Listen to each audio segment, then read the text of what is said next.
Over the last 6 months, Charleston Waterkeeper has been testing the waterways to keep you safe from elevated bacteria levels this summer. And today, the crews will be setting off for the final time of the swim alert testing season. Our Tiana Maxwell joins us from Shem Creek in Mount Pleasant, one of the Waterkeeper's testing sites. Now, Tiana, you spoke with Waterkeeper leaders. What do we need to know?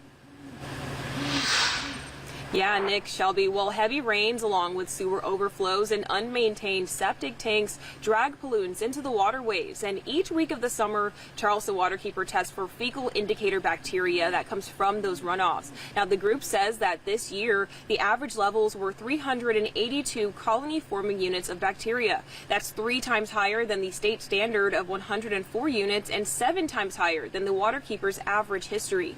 Charleston Waterkeeper leaders say a large factor in this year's historical spike was Tropical Storm Debbie back in August. About 15 to 20 inches of rain dumped into the estuaries, leaving pollution spikes across the crew's 20 testing locations. That polluted water took up to 3 weeks to work its way out of the waterways and 4 weeks to regain an average color.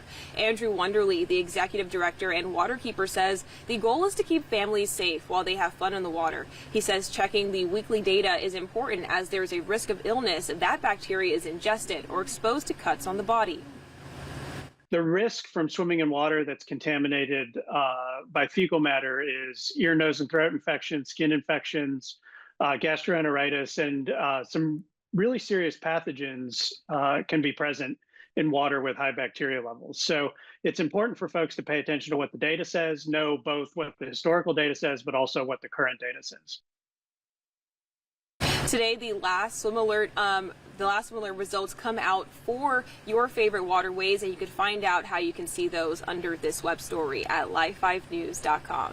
In Mount Pleasant, Tiana Maxwell, Live 5 News.